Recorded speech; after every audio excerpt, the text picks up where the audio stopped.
Welcome to Massive Beers. My name is Matt. We do the beer stuffs here.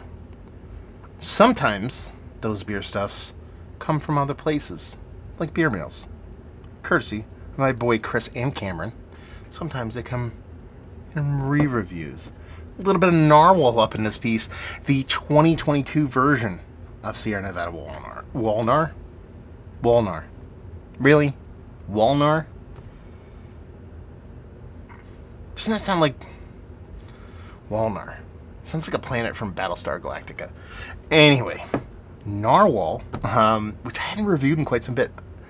I'm curious to see how long it's been since I reviewed it.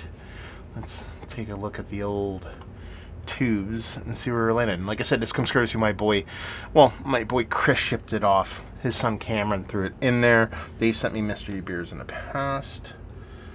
Narwhal. Okay, last time, it was Barrel Aged Narwhal I actually did as a group review, which was quite fun. Sierra Nevada Narwhal, September 1st, 2020. It's the last time I reviewed it.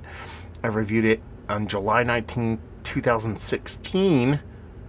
Also reviewed it January 24th, 2015. This might be the most re-reviewed beer that I've ever done. You want to know why? I love this beer. I've had this beer several times. Every time I have it, I think it's fantastic. I'll go one step further. This is the best beer that Sierra Nevada makes. As far as my humble opinion goes, it is. Now, what is this beer? Well, let's pour it. Let's do its thing, and we'll talk about it. It's funny because Chris sent me off a box beer, and this is in there, and this is a non-mystery beer, and it got me very excited.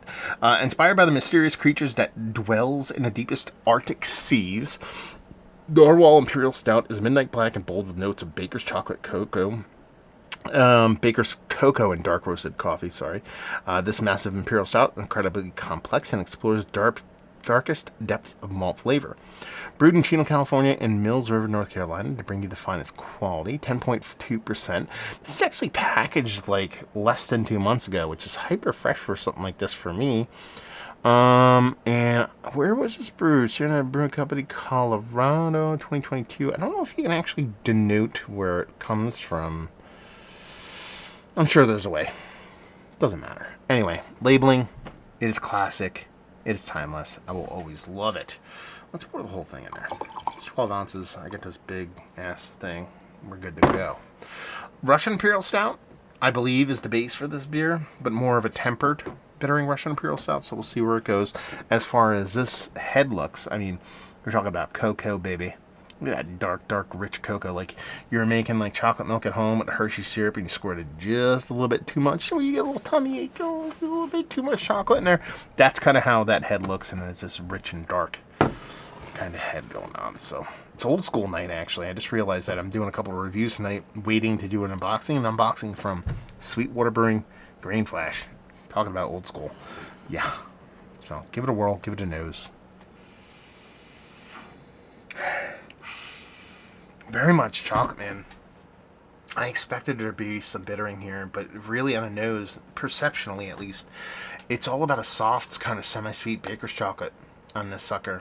You know, Sierra Nevada, even their under-hopped beers are more hopped than most people, even the beers that shouldn't be aggressively hopped. So it really comes as a surprise to where, at least in the nose, there's not this precursor to a bigger bittering. And just comes off as a soft, slightly sweet kind of baker's chocolate. That's about it. Soft roastiness, sweet maltiness, all kind of melange, and it's kind of softer, more just pumping the brakes before becoming a desserty kind of beer. Let's dive in. Cheers, y'all.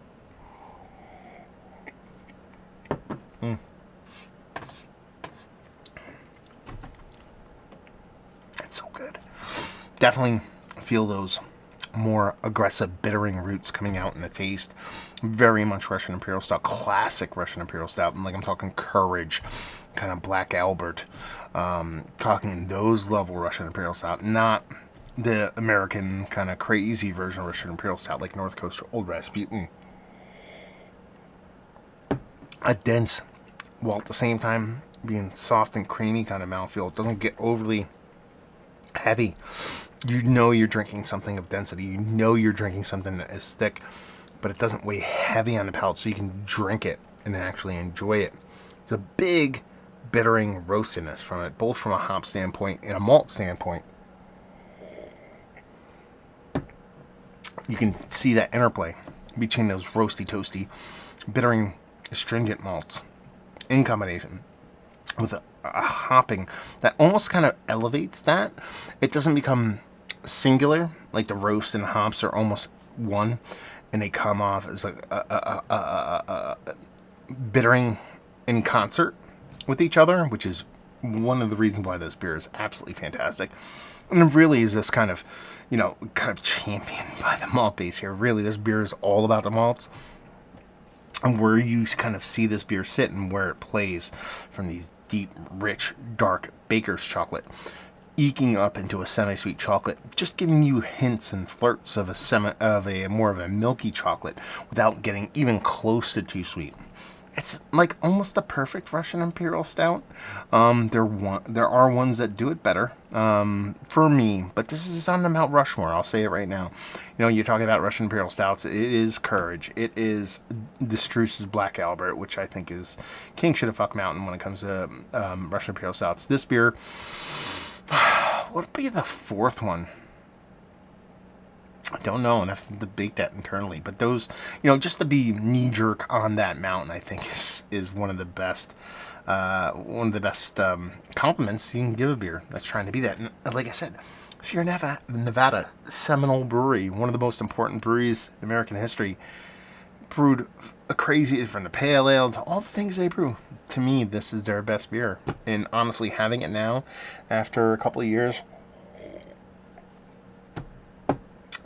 as fresh as I've ever had it, kind of makes sense, man. Really, really does. Absolutely fantastic beer. Just the levels. If we go beyond just chocolate and bittering, those little herbaceousness here, there's almost like a want for soft little smokiness there. There's all little kind of dips and dabs, multiple levels of complexity, the beer, that probably other people a little bit better at describing than this talking head, but all they know is it's delicious, man. Absolutely delicious. And what else am I going to say? Mount Rushmore status. Absolutely. And honestly, I think, correct me if I'm wrong, Cameron, Chris, everybody out there. Isn't this like a $13 sixer? Like, that's the other part of it. It's like a 6-pack you get for like $13 or something like that, right? I'm not wrong, right? Am I confusing? Because it's price point wise crazy, taste wise crazy, ageability wise, this beer ages like a champion. So yeah, love this beer. He was gonna love it before I dove into it, but I forgot how much I loved it. Glad I got to review it again. Thank you very much, guys. There you go. Let's talk about it. Sierra Nevada. What are your thoughts on their beers in general? What is your favorite Sierra Nevada beer? That's a good question. I said it. It doesn't make it good because I said it, but for this review, talking about such a important brewery and all the beers that it produced, what are your favorites that they've made? Have you had this year's version? Let's talk about it down there. So there you go. Hopefully you guys enjoyed the review. Hopefully you're enjoying some of this stuff right now. Hope we'll see you next time. Cheers, y'all.